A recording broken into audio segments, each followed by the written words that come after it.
El tema de hoy es 10 errores que ponen en riesgo la seguridad en obra y cómo evitarlos, impartido por el maestro Salvador Arcos Reyes. A continuación, voy a describir una pequeña semblanza del maestro Salvador, que en el día de hoy nos expondrá, quien considero es una persona en México con la mayor capacitación en temas de seguridad industrial, en el trabajo, en materia agrónoma y en diversos sectores de la industria. El maestro Salvador Ricardo Arcos Reyes es reconocido especialista en seguridad industrial, salud ocupacional y protección civil con más de 25 años de experiencia en el sector productivo, energético, agrícola e industrial. Ingeniero industrial con maestría en administración de negocios, con certificaciones nacionales e internacionales en seguridad, auditorías, protección civil y combate contra incendios. Su trayectoria destaca en la implementación de estrategias innovadoras en la reducción de accidentes laborales, lo que le valió el Premio Nacional de Productividad 2015 y ser ponente en el 19º Congreso Mundial de Seguridad y Salud en el Trabajo en Estambul, Turquía. Ha colaborado con grandes empresas como Grupo Azucarero México, José Cuervo, Repsol, Sabritas, PepsiCo, Laboratorio Sofía y hoteles como el Hyatt Regency, logrando índices de 0 accidentes distintos proyectados a más de 400,000 horas hombre sin accidentes en varios de ellos. Actualmente es fundador de la empresa Sistemas de Seguridad e Higiene del Pacífico SASB como facilitador, consultor y conferencionista. Convencido de que la seguridad es un motor de productividad y bienestar, su filosofía profesional se resume en una simple frase: trabajo como optimizador del trabajo, como dignidad y seguridad. Salvador, un gusto tenerte el día de hoy por parte de Comat. Es un gusto colaborar con Sistemas de Seguridad e Higiene del Pacífico y contigo para que nos puedas desarrollar y explicarnos la importancia de la seguridad industrial en el trabajo. A continuación, hago la presentación. Consulto si Sí, se ve. sí, perfecto, sí se ven. Bueno, primeramente agradeciéndoles a todos la oportunidad de poder compartir las experiencias en el tema de la seguridad y salud en el trabajo en obra. Primero vamos a comenzar con algunas cosas interesantes como estadísticas, donde nos puedan concientizar el tema de poder ver el tema de la importancia de la seguridad en obras. Bien, perfecto. Entonces le vamos a continuar.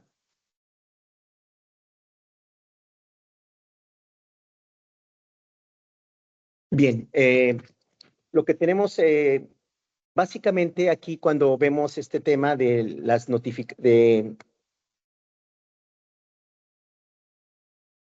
las causas de riesgos en obras, básicamente en la industria de construcción suele ser inestable. Existen demoras, considerando como uno de los mayores problemas que atañe el proyecto de construcción.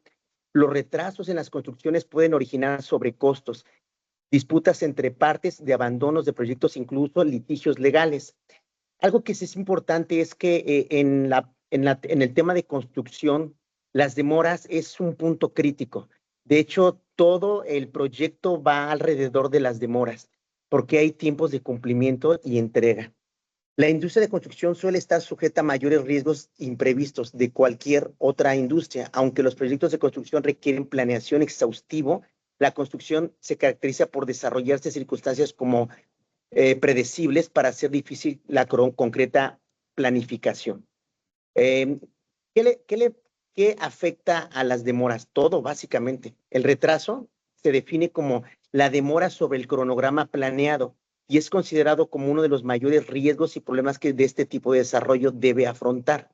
Los retrasos en la ejecución de los proyectos pueden originar los mayores costos, disputas entre partes, abandono del proyecto y hasta litigios legales. Algo que es importante es que el retraso, y lo pongo en este tema, en el tema del retraso es muy importante ver el tema de qué es la causa principal de los accidentes. La premura, el trabajo, es uno de los temas que pueden estarse generando. Pasamos a la siguiente diapositiva. En este tema existen. Las demoras se dividen en varios temas. Una es la parte de ejecución. La parte de ejecución es una de las más complejas y abarcativas que reúne las causas relacionadas con los imprevistos que se dan durante la ejecución de obra. Incluye cambios durante la construcción, errores constructivos, falta de comunicación, mala dirección de obra o problemas con la seguridad de accidente. Por ejemplo, aquí en la fotografía vemos pues bueno, están haciendo una excavación y aquí hay personas que están rescatando a una persona que está enterrada ahí.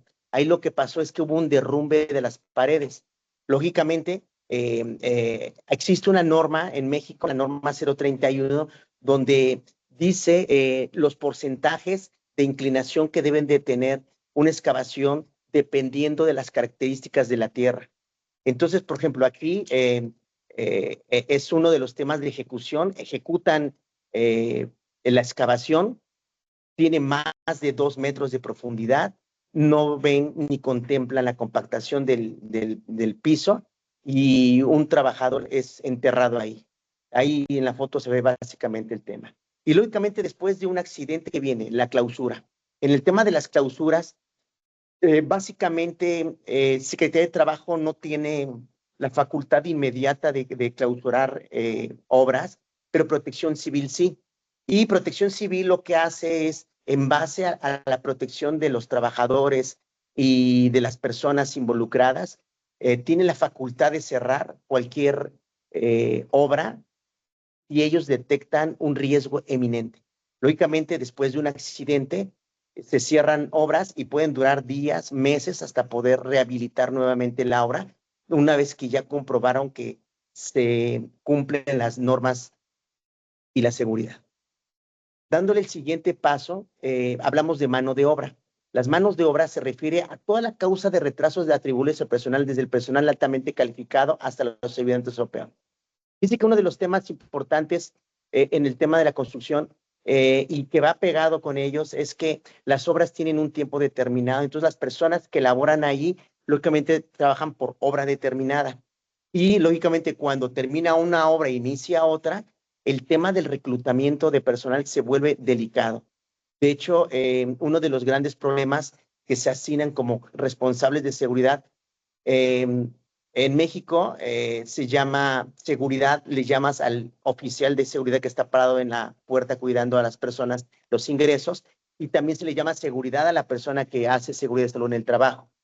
Entonces, los administradores pueden confundir y pueden pensar que es exactamente lo mismo, y nosotros hemos visto en obra donde un trabajador, donde un vigilante lo agarran como el responsable de seguridad. Y entonces ahí es donde la mano calificada no es la más adecuada. Ahora, temas de maquinaria se refiere a las causas de retrasos atribuibles al desempeño de maquinaria y calidad en el manejo de la misma. Aquí, básicamente, pues existen muchas compañías de rentas de maquinarias, unas que ya te incluyen el operador certificado, los cuadros de mantenimiento de las máquinas y otras que simplemente te dan la máquina. El clima, pues bueno, actualmente, si se dan cuenta, el clima en México está cambiando mucho y bueno, reúne causas asignables a problemas con la inclemencias del tiempo y atraso de las lluvias. Y también la calidad de los materiales, como nombres indica, se refiere. Le damos otro clip a la diapositiva. Y ahora vemos en el tema de las diapositivas, vemos aquí algo interesante sobre las causas en el proyecto de construcción. Aquí puse un Pareto. Este Pareto lo agarré de un estudio que se hizo a nivel internacional sobre los porcentajes de causas de retraso. Si nosotros vemos en el Pareto, la parte de ejecución equivale al 32.6% y ahí incluye la seguridad.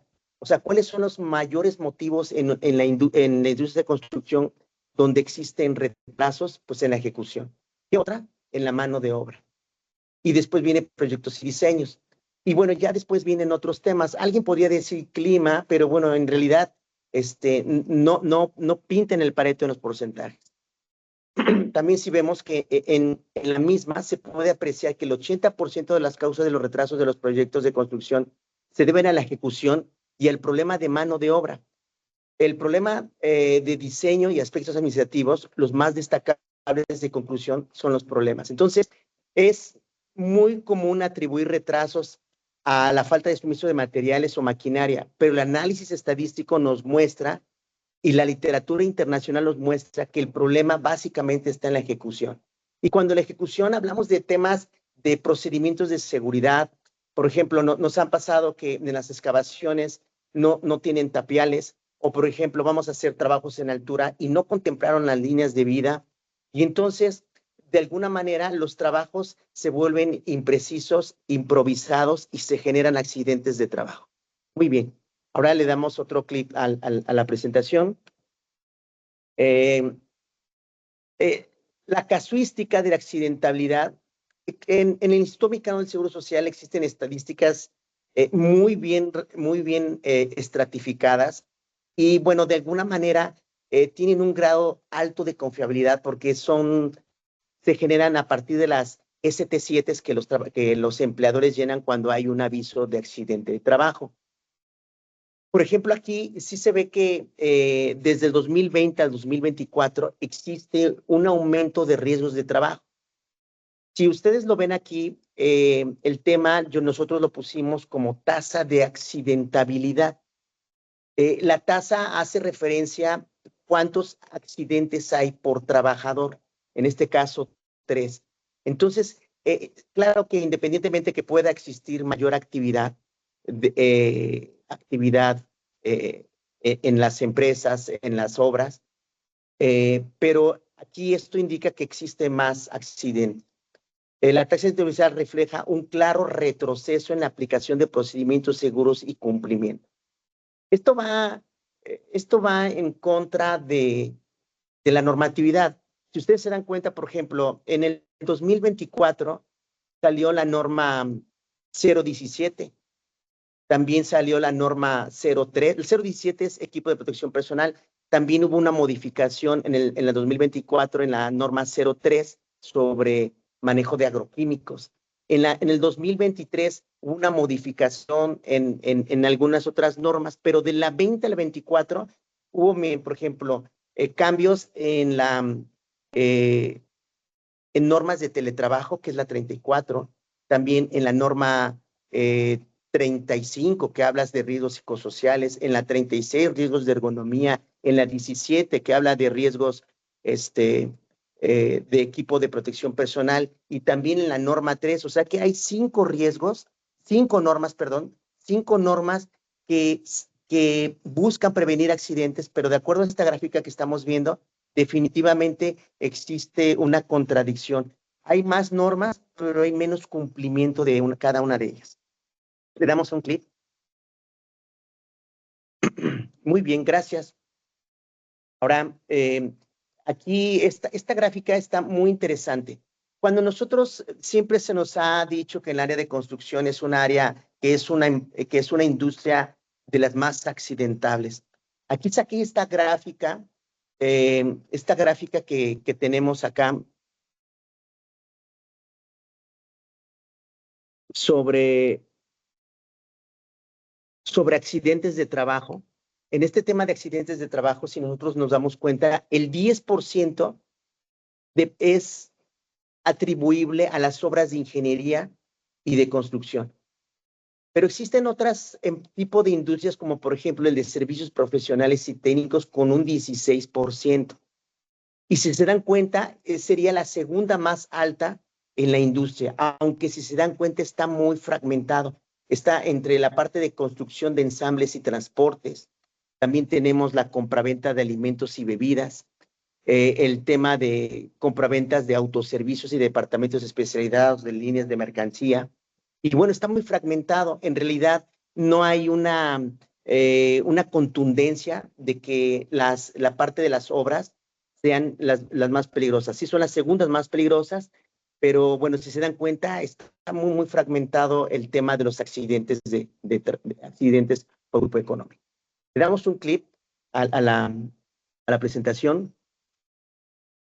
Y miren, aquí en este tema, aquí sí es muy crítico, porque la primera gráfica vimos accidentes de trabajo. En la segunda gráfica lo que estamos viendo son defunciones por accidentes de trabajo. Y ahí la industria de la construcción participa en el 18% de accidentes del trabajo. Si quieres le damos un clic. ¿Y cuáles son los accidentes? Pues bueno, son caída de materiales que al final generan una defunción. Si se dan cuenta aquí en esta parte, ya la parte de construcción se separa totalmente de las otras. O sea, puede ser que existan accidentes en otro tipo de industrias, pero los mortales, los que generan muerte, están en el área de construcción. Muy bien. Le damos otro clic y bueno, en este tema, ¿cuáles son las partes del cuerpo donde más se accidentan? Esta es una radiografía clara. Aquí se ve que la persona tiene un guante, está cubierto de un guante. De hecho, tuvo un aplastamiento y un desprendimiento de los falanges de la mano. Y de cada 10 accidentes, son 6 o 5 accidentes que ocurren en mano. Las manos son la parte que se accidenta más. Y esto se representa no tan solo en la industria de construcción, sino en todo el país se repite esta historia. Entonces es 55% en manos, después seguido por los pies, 14%, por eso es importante zapatos de seguridad. Después vienen piernas, cuello, espalda y pelvis. Aquí algo que me parece muy interesante es la espalda. Fíjense que la espalda, muchos de los casos en otro tipo de industrias, la espalda se lo ve como cervicales, pero en la industria de la construcción es la espalda porque es parte de una herramienta manual de trabajo y también el tema del cuello. Si ustedes ven las personas en construcción, muchas de las cargas llevan las cargas entre los hombros y cuello y las lesiones se generan en cuello. Bien, le damos un clic. Muy bien, entonces aquí, en este tema, vienen las causas externas que causan accidentes. Aquí la pregunta sería, bueno, ok, vemos que la industria, son 18% de las muertes en el país, es en el área de construcción. Pero ¿cuáles son las causas? La primera causa son presiones, tracciones e impactos. Es cuando es golpeado es atrapado por ejemplo, golpeado por un objeto, atrapado y ahí son donde vienen las mayores lesiones de los trabajos. Como segundo lugar, las caídas.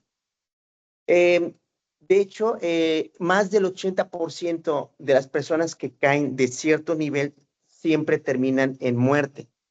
Las caídas representan, aunque en número menor, pero son contundentes y muy peligrosas. Luego tenemos exceso de fuerza de viajes y privación. Ese exceso de fuerza, aquí hablamos de ergonomía. No sé si alguno de ustedes conozca la norma 036 de la Secretaría de Trabajo que salió el año pasado y que entró en rigor el año pasado en su totalidad. Por ejemplo, habla de jalar, empujar y cargar. Y ahí habla de que antes la norma hablaba de que un hombre podía cargar 50 kilos como máximo. Pero ahora la norma dice que nada más lo máximo que puede cargar son 25. Y ustedes se dan cuenta que, por ejemplo, los bultos de cemento ya empiezan a ser de 25 kilos. En la industria azucarera, los bultos de 50 kilos que eran de antes ahora son de 25.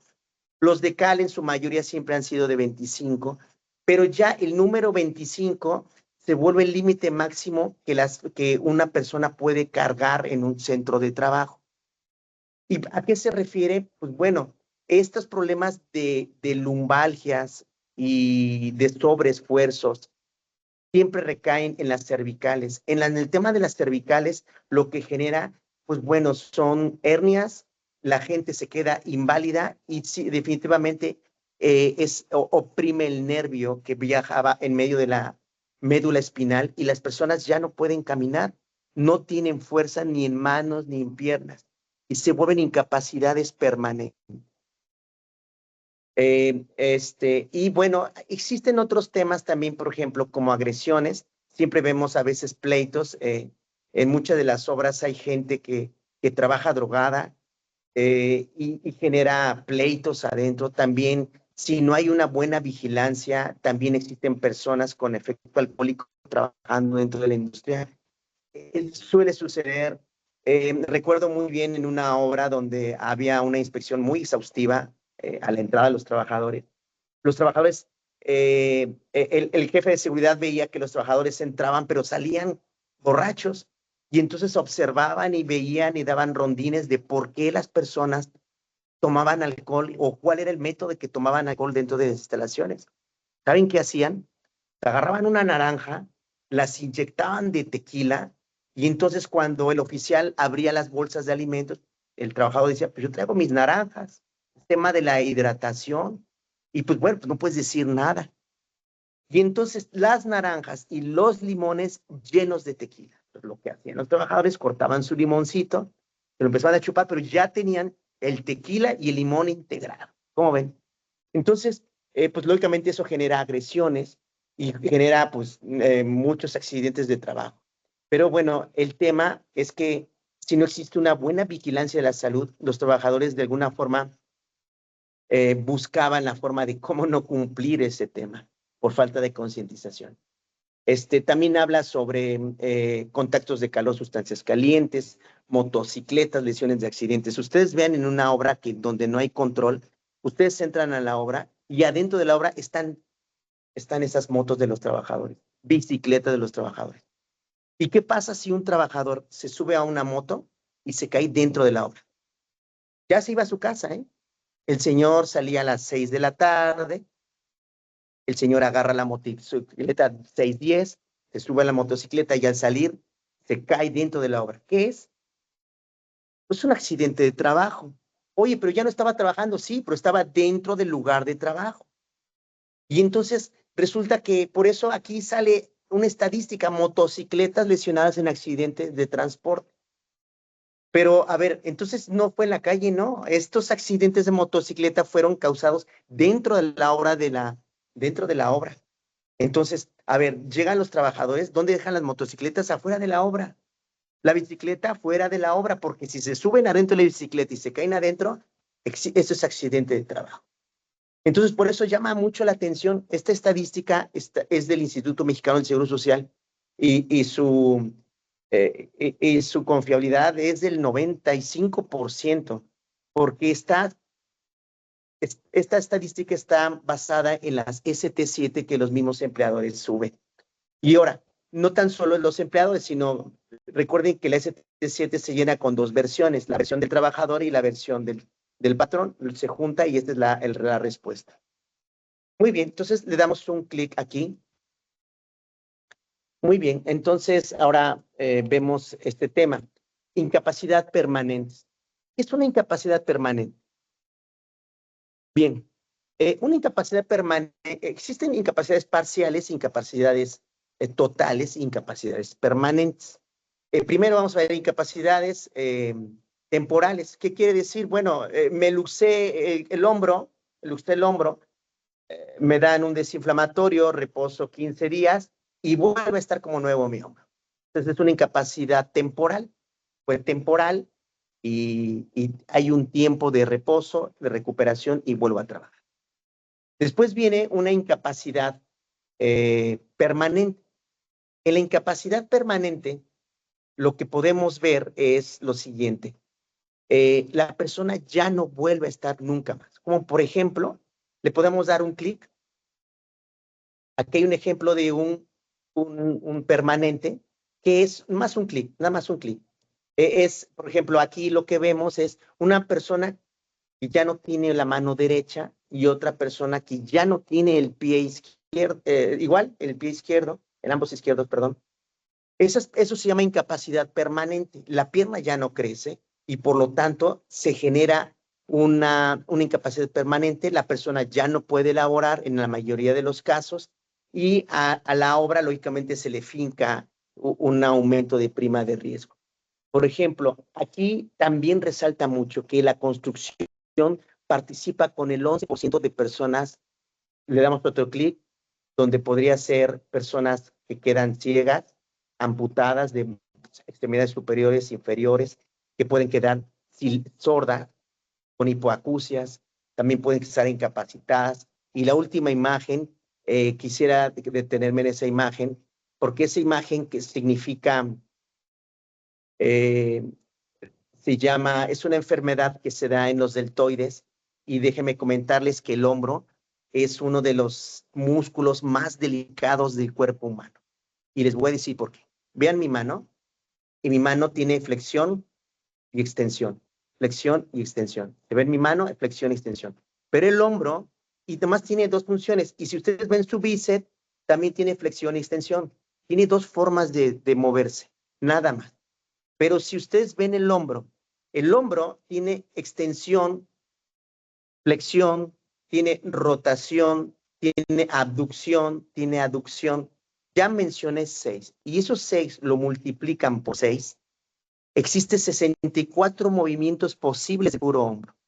Por lo tanto, existen diversas enfermedades,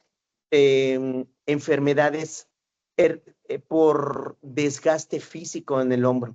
El hombro, los trabajadores se dan cuenta en la obra, lo ocupan cargando, jalando, y entonces el hombro genera muchas lesiones musculoesqueléticas.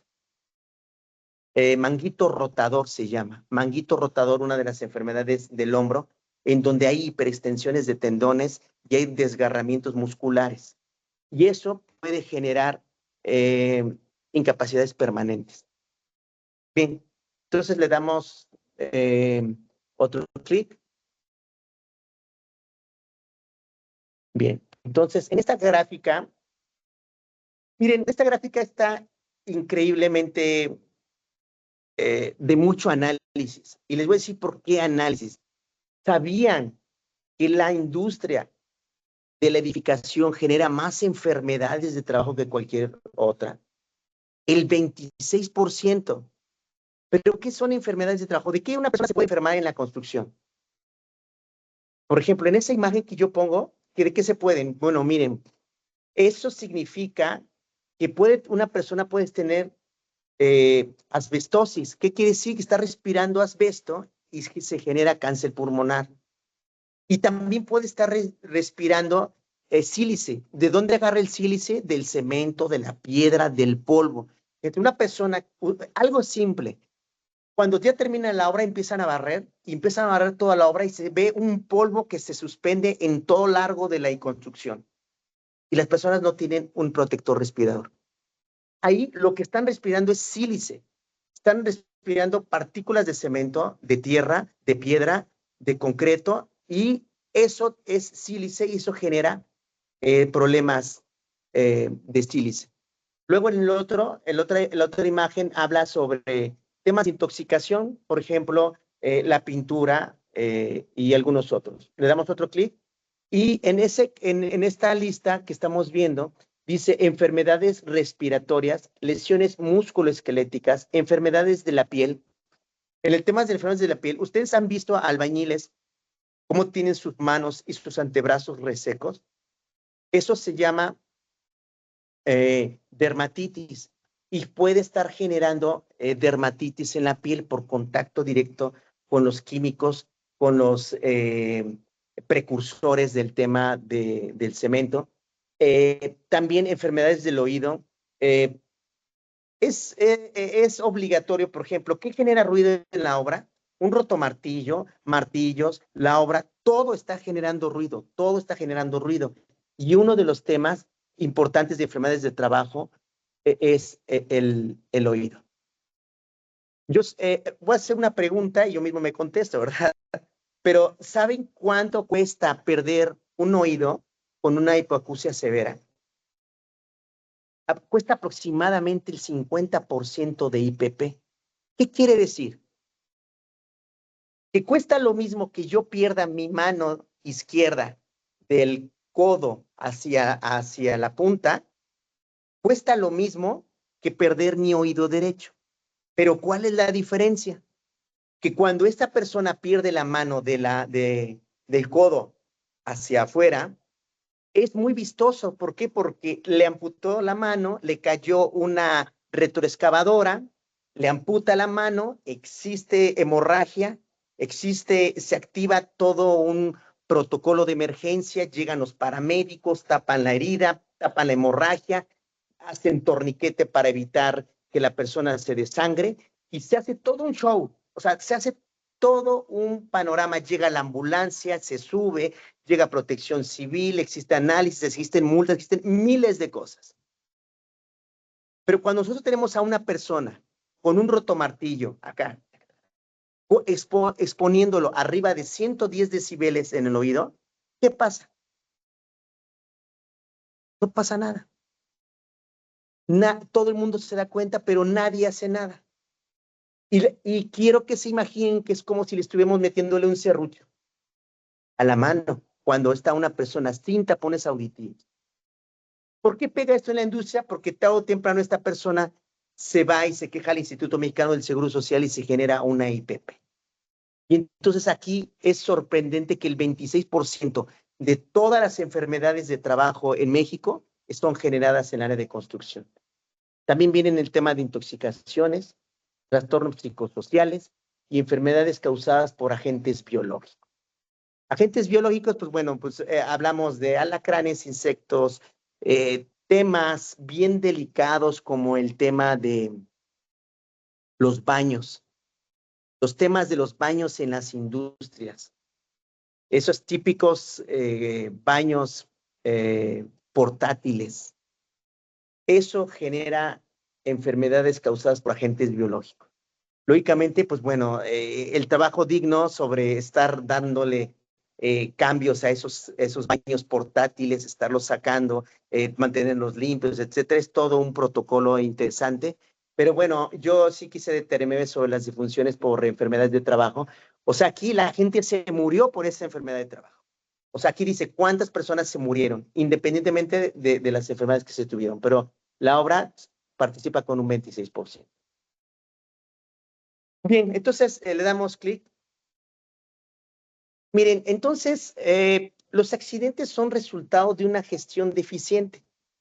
O sea, cuando existen muchos accidentes en una obra, es que simplemente, o sea, los problemas no son los accidentes, es el resultado de una mala gestión. Por ejemplo, imprevistos que se dan durante la ejecución. O sea, nos ha tocado que, a ver, se tiene que entregar el 15 de diciembre la obra, pero resulta que la jardinería no era la correcta y se tiene que retirar y ahora vamos a trabajar a más forzadas. ¿Qué hacen? Quitan toda la jardinería, quitan toda la tierra y viene otra vez el camión de tierra y ahora metemos más gente y entonces ya se sale de la planeación. Como resultado, accidente de trabajo. Cambios durante la construcción.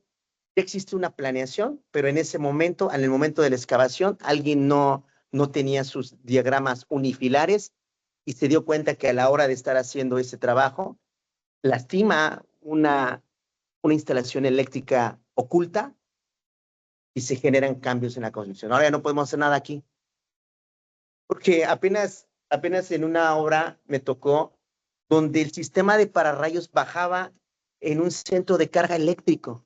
¿Se imaginan? Y cuando entramos digo, pues esto está mal, hay que quitarlo. O sea, ¿te imaginas que un pararrayo caiga en ese sistema de pararrayos, viaje alrededor de 80,000 voltios, viajen por ese conducto, pasen por las instalaciones y las cometidas eléctricas de la obra? O sea, se generaría un riesgo eléctrico muy importante, se arruinaría todo. Y entonces, pues digo, quiten el pararrayo de aquí inmediatamente, lo recolocan en otro lado y punto. Entonces son cambios durante la construcción donde no se contemplaron, errores de la construcción, mala dirección de la obra, falta de comunicación. El tema de falta de comunicación es bien interesante. Por ejemplo, sí existe un jefe de seguridad en una área de trabajo, ¿verdad? Pero nadie le avisó al jefe de seguridad que se va a hacer un trabajo de alturas y se hacen trabajos en alturas. Es más, hay obras de construcción que esperan que el jefe de seguridad salga a las 6 de la tarde y dicen, ¿sabes? Ya cuando salga a las 6 de la tarde, nos subimos a la techumbre y empezamos a hacer el trabajo. Y se quedan a trabajar toda la noche. ¿Por qué lo hacen así? Porque no quieren hacer el permiso, porque no tienen líneas de vida, porque no tienen sus equipos de protección personal. Y eso es una falta de comunicación, mala dirección. Y al final todo termina en un accidente. Entonces, cuando hay una obra que hay muchos accidentes, sin lugar a duda hay imprevistos, hay cambios de construcción, hay errores constructivos, hay mala dirección de obra, hay una falta de comunicación continua y completa. Yo me recuerdo aquí en una obra en Guadalajara, muy, muy, muy grande que se hizo, este, donde hubo alrededor de unos 22 muertos en todo el largo de la obra. En los primeros 2 muertos llegó Protección Civil, cerraron, hicieron, y esa obra tardó años, años. Por cada muerto había cierre, y cierre, y cierre. Y bueno, es más, hasta la parte financiera hizo, bueno, vamos a presupuestar los muertos. ¿Te imaginas una obra estar presupuestando muertos? ¿Por qué no presupuestan líneas de seguridad? ¿Por qué no presupuestan capacitación? No, presupuestaron muertos. Dijeron cuánto cuesta cada muerto y vamos indemnizando y vamos pagando, pero la obra no se tiene que parar. O sea, eso sería el colmo y es algo muy real. Eso pasó aquí en Guadalajara, yo recuerdo hace unos 10 años, yo creo que como en el 2014, 10, 12 años, 2014, esa obra se realizó y fue muy sonado. Y como yo soy consultor de Protección Civil del Estado de Jalisco, pues lo tenía muy, muy pendiente, ¿no? Y el de Protección Civil del Estado muy preocupado por el tema de las muertes generadas, el constructor con el bolsillo dinero lleno en las manos, pero tú ibas a la obra y no había, estaban toda una receta de caos, una receta de caos. Y hubo muertos desde amputados hasta personas caídas. Hubo un accidente donde se cae un equipo de oxicorte del piso 4 abajo y cuando cae, le cae a una persona y como el equipo de oxicorte no tenían acetileno, sino era un tanque de gas LP, pues se abre junto con el gas y ¡pum! Una explosión. O sea, aparte del muerto, de que le cayó en las cosas quemados. Y bueno, o sea, era un caos, un caos. Y bien, entonces le damos otro clic. Bueno, ahora vamos a ir, fíjate, todo esto que platicamos, hablamos, es como el preámbulo, porque entrar a los 10 puntos es un tema muy práctico, pero si no entendemos los motivos por el cual se genera eso, es importante entender. Bien, ahora bien, vemos el reconocimiento de las responsabilidades legales. Como punto número 1 es, en las obras desconocen, oye, ¿qué norma me aplica? Afortunadamente en México, después del 2011 a la fecha, hay una norma específica, la norma 31, que habla sobre el tema de obras. Primero las clasifica en chicas, medianas, grandes, y hay responsabilidades de cada uno de ellos. Hay instrucciones de trabajo sobre temas de excavación. Ahí hay una formulita donde dice, si el tipo de piso es de tú tienes que tener tus líneas de seguridad antes de la excavación de esta forma.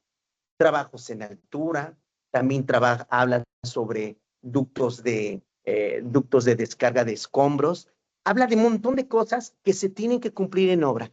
También habla sobre las prácticas de seguridad, vigilancia del equipo de protección personal. Entonces, si alguien empieza a hacer una obra en México y no conoce la norma 31, pues está fuera de la función. Y algo aquí que quiero yo compartirles, es importante, me ha tocado asesorar empresas holandesas, francesas, españolas, inglesas, que cuando llegan a México dicen, no, yo tengo mis requerimientos legales por encima de la ley mexicana.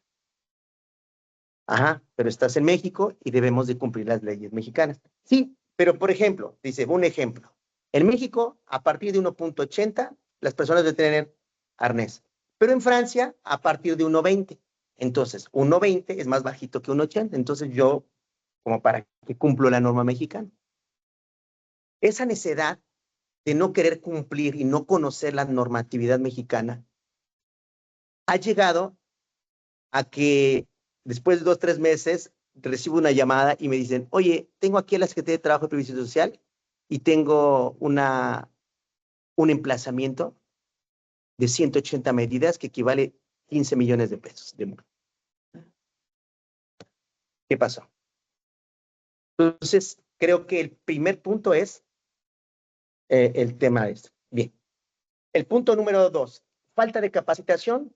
La falta de capacitación, le damos otro clic, ¿qué capacitación se tienen que hacer? Trabajos en altura, excavaciones, trabajos de espacios confinados, operaciones de izaje, trabajos calientes, trabajos de temperaturas extremas, trabajos de energía eléctrica, sistemas de bloqueo, ergonomía, brigadas de emergencia y comisiones de seguridad y higiene. Si le damos otro clic, ahí vemos el izaje, ahí vemos trabajos calientes, trabajos eléctricos. Otro clic, le damos ergonomía, bloqueo y etiquetado y primeros auxilios. ¿Qué quiero decir? Que para que nosotros no tengamos errores en construcción, nosotros debemos de tener un plan de capacitación. Y esta lista que les acabo de mostrar son los cursos más importantes, no son todos, pero sí son los más importantes que toda obra debe de tener. Lógicamente no todo es para todos, ¿verdad? Las personas que trabajan en altura les damos trabajos en altura. Los que hacen excavaciones de zanja, pues los cursos de excavaciones de zanja. Y así, espacios confinados. Bueno, en las obras, al comienzo sí hay muchos espacios confinados, después se van reduciendo. Izajes de carga es el pan de cada día en las obras. Creo que el tema es ese tema. Entonces, y por ejemplo, en ergonomía se le da a todo el mundo el curso de ergonomía. Bien, le damos otro clic. En el punto 3 hablamos sobre análisis de riesgos y permisos de trabajo peligroso. ¿Qué es eso? Miren, el análisis de riesgo permite detectar riesgos internos, externos y de las tareas, lo cual es base primaria para los planes de acción de la mitigación de riesgo. Sin análisis de riesgo no hay forma, ¿eh? ¿Qué es un análisis de riesgo? Ok, llegamos el día de hoy y hoy vamos a hacer un trabajo de colocación de láminas arriba en la techumbre. Hay que hacer un análisis de riesgo. No puedes subirte así. ¿Qué contemplas el análisis de riesgo? Primer punto, ¿a qué horas va a llover? Segundo punto, dime la velocidad del viento transcurso del día. Dame otro punto. A ver, ¿cuál es el estado de las viguetas donde nos vamos a subir? Tercer punto, ¿hay puntos de anclaje? Tercer punto, hoy vino Roberto, Juanito y Pedrito que están capacitados para subirse. Hoy no vino nadie, nada más vino uno de los tres. Y entonces hacemos un análisis de riesgo y en base a ese análisis de riesgo nos subimos.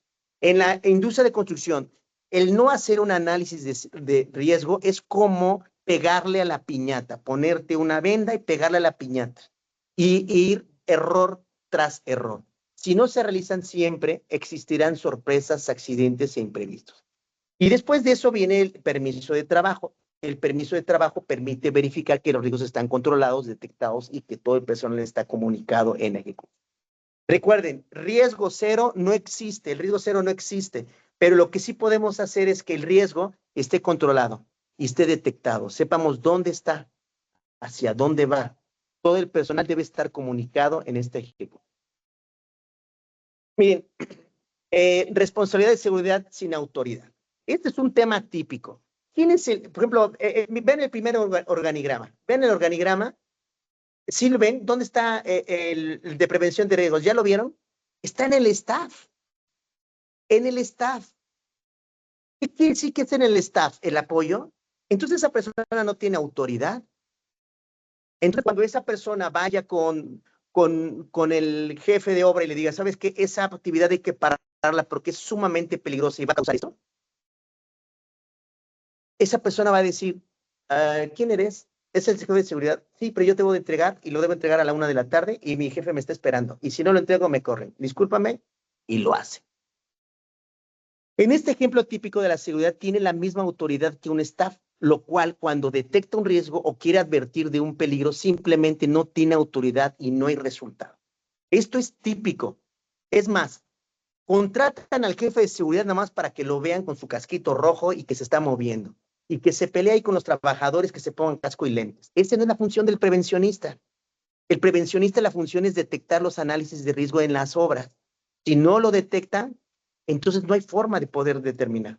Y en el otro ejemplo, está bien interesante el otro ejemplo, porque miren, en este ejemplo, si se dan cuenta, en el cuadro negro que puse el contratista, donde hay un director, hay control de riesgos. Aquí sí el director lo puso con una autoridad en la prevención de riesgos. Sí lo puso ahí. Lo puso al mismo nivel que el sobrestante y ingeniería. O sea, ahí sí tiene una autoridad. Pero fíjense, vamos a suponer que el cliente, vamos a suponer, no sé, voy a inventar una empresa, Samsung. Samsung contrata al contratista fulano de tal, pero Samsung, dentro de sus políticas internacionales, la seguridad es un tema importante. Y le dice al contratista, necesito que me des tu organigrama y que la seguridad sea importante y que se cumpla en obra. Y el contratista lo pone así como eso. Pero ¿qué pasa? ¿Quién le paga al prevencionista? El director de la misma obra. Pero el director tiene su prioridad, ¿cuál es? La construcción. Y ustedes vayan a las construcciones y platiquen con el sobrestante, con el director de la obra, y vean cuántas omisiones de seguridad no se cumplen. ¿Por qué? Porque al final de cuentas, la prioridad es muy evidente. Y lógicamente, aunque tengan el organigrama, siempre el de seguridad se alinea. Pero cuando ocurre un accidente, el cliente, por ejemplo, en este caso que dije Samsung, que no es simplemente un ejemplo, por poner un nombre, es manchado el nombre porque existe una muerte dentro de esa obra. Cuando existe esa muerte, entonces existe un problema. En este ejemplo, el responsable de seguridad está en el organigrama, la prioridad es el avance sobre la seguridad, poniendo en riesgo los prestigios de los clientes y la seguridad, y solo toma importancia hasta que existe un accidente. ¿Qué hacen otras empresas transnacionales? Contratan al prevencionista de riesgo como un tercero. Entonces, el tercero vigila al contratista de manera externa.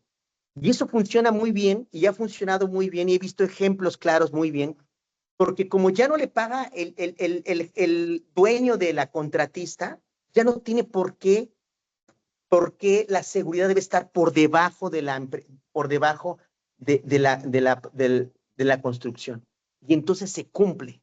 Y lógicamente el prevencionista que está como tercero le reporta directamente al cliente, diciéndole, el contratista está haciendo esto, está reconstruyendo esto, y de alguna manera suceden las cosas. Ese modelo lo he visto, lo hemos trabajado y ha resultado. Damos otro clic.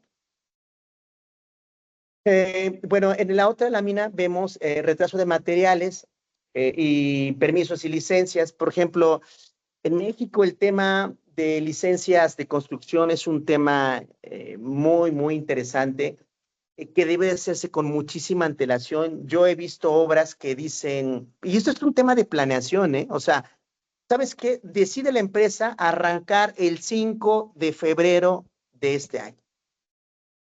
¿Saben cuándo empiezan a gestionar la licencia? En enero. Mal.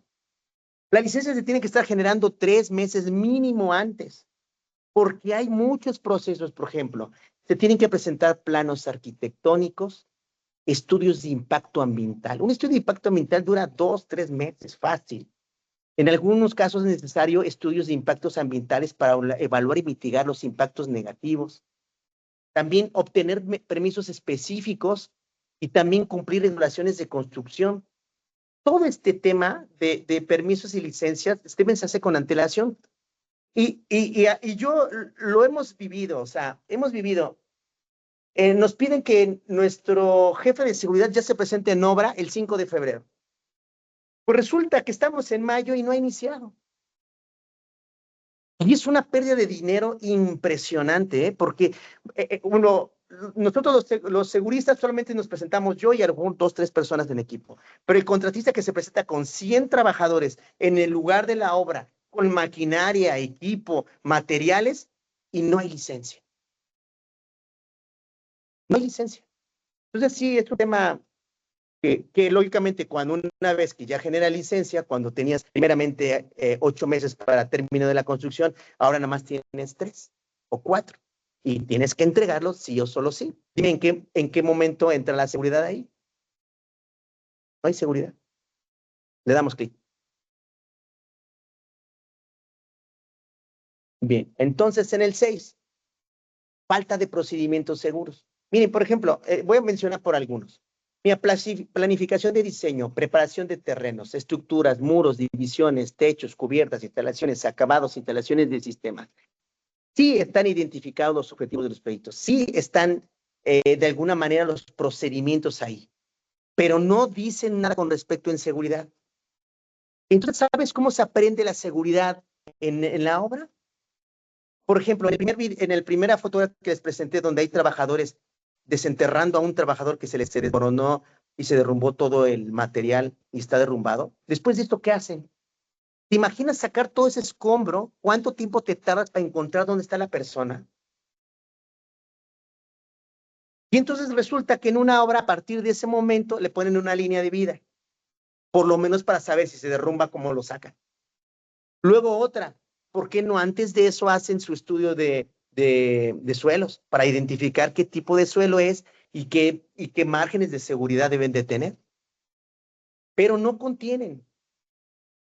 También me ha tocado, por ejemplo, ok, vamos a poner, sí existe procedimiento para la colocación de láminas en techos, pero no viene la descripción del anclaje, ni tampoco algo bien importante, de qué material debe ser la línea de vida que va a estar colocada para que el trabajador camine arriba de la estructura y colocando los materiales. ¿De qué estructura debe ser? ¿Alguien se recurre cable manila, ponle?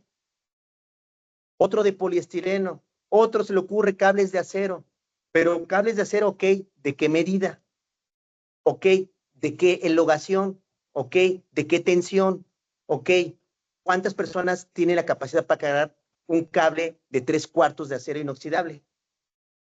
Ok, ¿cuántos kilonewtons debe de tener ese soporte de los puntos de anclaje de cada punto? ¿Dónde viene eso? Entonces, cuando comienza el trabajo con las prisas, sin los materiales, con una licencia atrasada, es un tema de locura. Porque para comenzar, ni presupuesto había para eso. Démosle clic. Falta de comunicación. Este tema de falta de comunicación, resulta que el mismo día van a ingresar los refrigeradores a un centro comercial. Ese mismo día van a pulir el piso y ese mismo día van a colocar red contra incendio arriba. ¿Te imaginas? ¿Te imaginas 3 contratistas peleándose quién entra primero?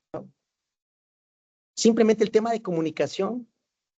Y lo que les digo, el ejemplo que les acabo de poner es real, ¿eh? Es real. Tienda de autoservicios. 8 de la mañana. Están todos los contratistas que van a colocar la red contra incendio. Están la gente preparando para pulir pisos y están entrando los refrigeradores que van a entrar, aunque con patines, pero afectando el piso. ¿Quién de los 3 entra? ¿Quién de los 3 está dispuesto a perder un día de trabajo para que el otro entre y luego el otro jale? Interesante, porque si empieza el de los pisos, el piso lo coloca y después tiene que tener 24 horas si es piso epóxico para su descanso. O primero meto los refrigeradores. Pero los refrigeradores no los puedo dejar en la calle. O bien, el tema de hidrantes. Bien, le damos otro clic.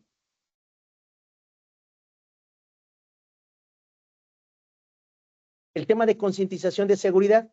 Bueno, el tema de concientización de seguridad es un tema que se tiene que elaborar todos los días. ¿Qué hacemos? Evaluamos riesgos, prevención de lesiones, equilibrio de trabajo y vida, protocolos de seguridad, peligros en el lugar de trabajo, compensaciones, beneficios y manejo de empleados.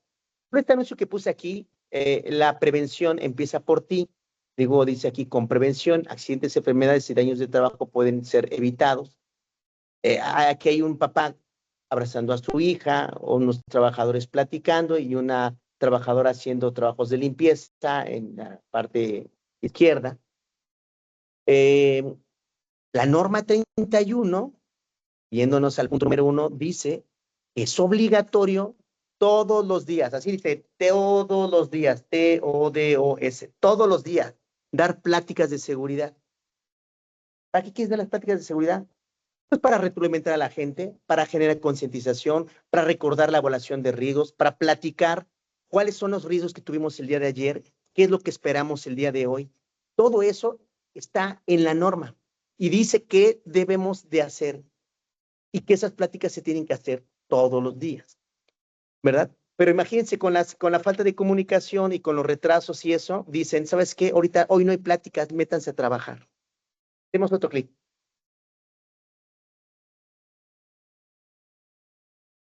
Bien, perfecto. Entonces, en el otro clip, este es un tema crucial. Sin presupuesto en materia de seguridad. Por ejemplo, nos hemos dado cuenta que, por ejemplo, en el transcurso de la operación, oye, fíjate que resulta que el tema de jardinería no debe ser con estas plantas, deben ser otras. Bueno, saca dinero y justifícalo.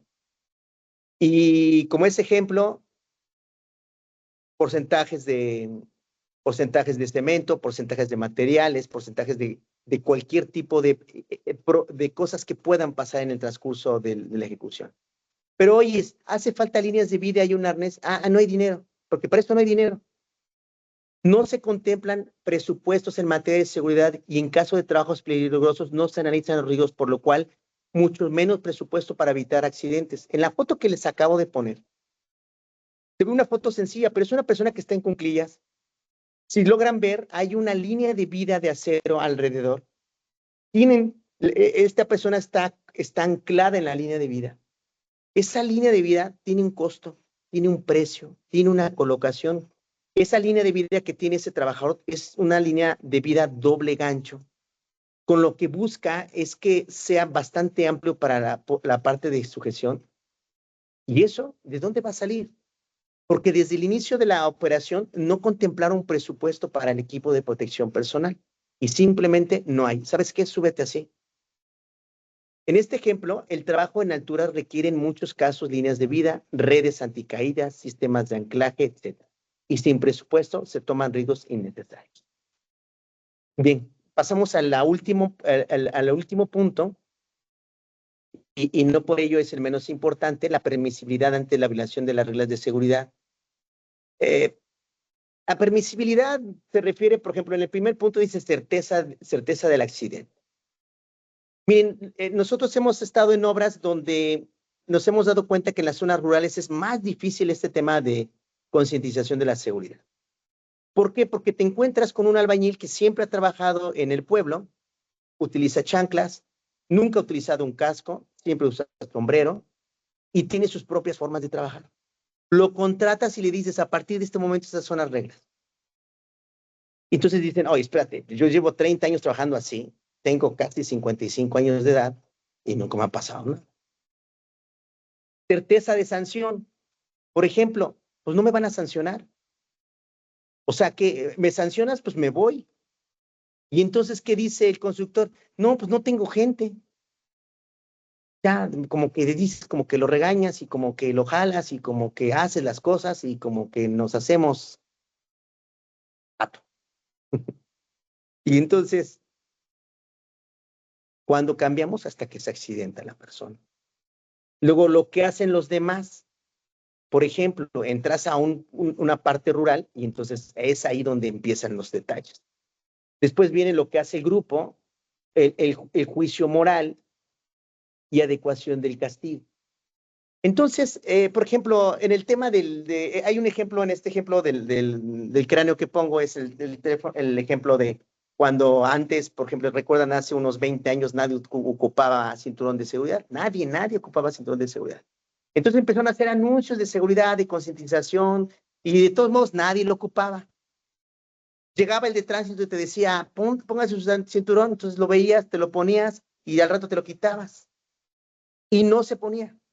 ¿Cuándo empezó a ponerse el cinturón de seguridad? No sé si recuerden, yo sí recuerdo. Cuando el de tránsito te paraba, te sacaba una sanción y te costaba 15,000 pesos, 10,000 pesos de no tener el cinturón. Entonces yo le decía yo a un amigo, fíjate que me acaba de pasar esto, 15,000 pesos, si no me quitaban el carro, me pedían esto y el otro, y la sanción está increíble. Y nos quejábamos, es corrupción, esto no se vale, etcétera. Ahora, en día, párense en cualquier semáforo y 9 de cada 10 usan cinturón de seguridad. ¿Por qué es más? Los fabricantes, ¿qué hicieron? Le pusieron una alarma para que estuviera sonando y recordándote. Pero ¿qué hace la gente que no usa antes usaba cinturón? Lo engañaba, lo conectaba y se sentaba fuera del cinturón. ¿Qué cambió? La sanción. Ese es un ejemplo. Pero bueno, la psicología humana así pasa. Bien, Y terminamos con el último tema, que es básicamente un mensaje que hablamos, es: no hay nada tan importante ni tan urgente que se tenga que hacer sin seguridad. En mis principios en materia de seguridad, mi primer empleo fue en una industria azucarera allá por Oaxaca, una hermosa industria azucarera. Y recuerdo que esta frase estaba ahí. Y en la industria azucarera, igual que en todas las industrias, todo urge y es para mañana. Para ayer, perdón. Y él decía: no hay nada tan importante ni tan urgente que se tenga que hacer sin seguridad. Y entonces era el tema de que quería compartir.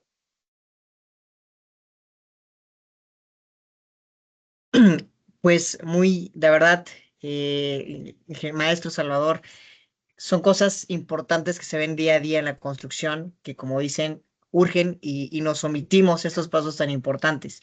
Y para retroalimentar su aportación, quisiera hacer dos preguntas importantes que considero resaltar en este tema.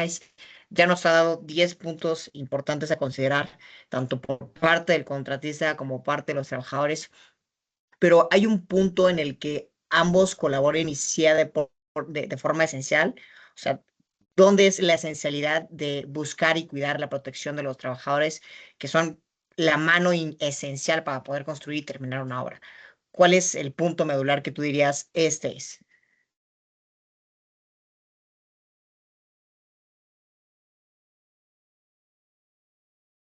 Perdón, Salvador, creo que tu micrófono se apagó. Sí, perdón. Fíjate que es muy interesante tu pregunta, porque todos buscan algo. O sea, ¿a qué me refiero? El contratista busca entregar la obra. El trabajador quiere trabajar para recibir su pago. Y todos buscan algo. Pero aquí el tema de la concientización de seguridad debe de ser un tema desde la alta dirección hasta el último punto. Si la alta dirección dice la seguridad es un requisito primordial para el avance de esta obra, eso así se tendrá que cumplir. Y lógicamente toda la estructura se tendrá que acomodar en temas de presupuesto, de prioridad, de línea de mando, de cumplimiento normativo.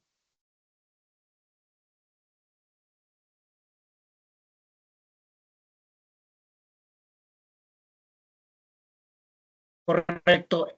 Entonces, tengo entendido que tiene que haber una concientización global de cada uno de los trabajadores y en conjunto con el contratista. Y como última pregunta es, en ese sentido de tener todos un mismo nivel de concientización, en el organigrama nos mencionabas que el mandar de forma supletoria o en la baja de la cadena del organigrama al encargado de seguridad y en el trabajo e incluso a contratar un tercero, ¿tú dónde recomiendas incluir a esta persona que se encarga de vigilar, de mantener la seguridad en el trabajo y que al mismo tiempo permita la operación? Que no obstruya, pero que sí permite la operación y al mismo tiempo que cuide al trabajador, que es el más importante en esta operación. Bueno, sí, creo que has dado en el clavo, y creo que es la parte medular. Mira, ¿cuál es el objetivo del prevencionista, del constructor? Es entregar la obra. Es entregar la obra en tiempo y forma. Ese es el objetivo. Porque para eso son contratados, porque si no hay obra, pues no hay trabajo, no hay prevencionista, no hay seguridad. O sea, lo importante es la obra. Hay que entregarla en tiempo y forma. Ahora, por qué recomendar que el segurista sea contratado por medio de un tercero y no esté dentro del organigrama de, eh, de la constructora? Pues porque la constructora tiene culturalmente una forma de trabajo y que es difícil orientarlo sin autoridad. Hemos visto jefes de obra que le dicen al segurista: ¿sabes qué? Vete por las tortas y al rato regresas. O ¿sabes qué? Te doy permiso, vete y mañana nos vemos. ¿Por qué quiere hacer eso? Pues porque quiere subir todo lo que tenía que subir a un otro nivel, ¿verdad? Entonces, y entonces el otro dice: pues no me voy, porque si yo te estoy pagando, te vas porque te vas, punto, ¿no? Entonces, cuando es por un tercero, lo que busca el tercero es que sí se cumpla, que sí se suba el equipo, pero con seguridad. ¿Y qué es lo que hace el tercero? pues desde que empiezan las reuniones de trabajo, a ver dónde están los presupuestos, dónde están los programas de trabajo, vamos a trabajar sobre los análisis y el prevencionista no está para parar la obra, sino está para prevenir desde la planeación. Va a ir planeando y va viendo la ejecución de la obra y cómo se va relacionando. Entonces forman un equipo de trabajo. Creo que voy a resaltar la frase que acabas de decir, que el segurista no está para parar la hora, sino para prevenir los accidentes desde la proyección del proyecto ejecutivo. Entonces, creo que ese es el gran punto que el día de hoy yo en lo particular me llevo, es toda la protección y toda la prevención de riesgos y conflictos parte de una correcta prevención y planeación.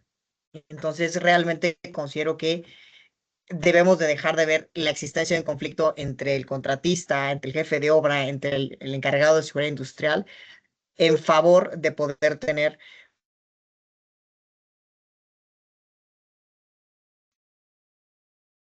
Sí, perdón, se me fue el internet. Tener una buena proyección desde el inicio, incluyendo al segurista, al prevencionista. Entonces, creo que es algo que no tomamos en cuenta y de verdad agradezco mucho su plática, maestro Salvador Ricardo Arcos, por apoyarnos, por brindarnos este tema que ha sido rezagado, ha sido puesto en una sala aparte en el proyecto de construcción y creo que no debe ser puesto en una sala aparte, sino debe formar parte del proyecto de forma general. De nuestra parte, de parte de Comat, estamos agradecidos y le brindamos una felicitación por la gran exposición que ha hecho, por antes de los puntos exponerlos y concientizarnos cuál es el margen donde la seguridad se encuentra en este marco de la industria.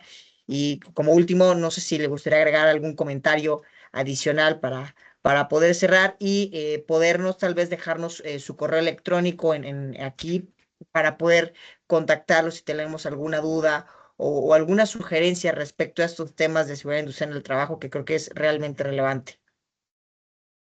Sí, yo creo que el tema de la seguridad en México y en la mayoría de los casos ha sido ejecutora.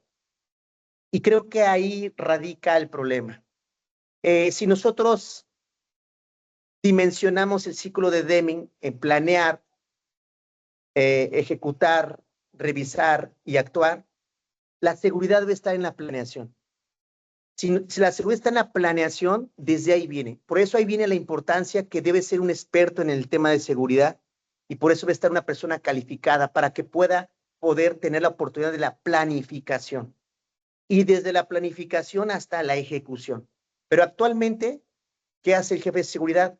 Anda en ejecución, simplemente. Y es ahí donde ya no funciona y es ahí donde se percibe que lo único que quiere el segurista es parar la obra, ¿verdad? Entonces, ¿por qué? Porque ya está todo hecho y está todo hecho mal, no le queda opción. Tendríamos de trabajar sobre ese tema. Y claro que sí, les dejo mi correo electrónico aquí en el chat para poder estar dando oportunamente. Claro que sí, pues de verdad agradecemos su atención a todos los participantes porque se han dado un tiempo a revisar y atender esta plática y entender que la seguridad no es un tema por aparte, sino es un tema integral de la planeación y ejecución de la obra. Eh, por último, pongo aquí tu correo, maestro.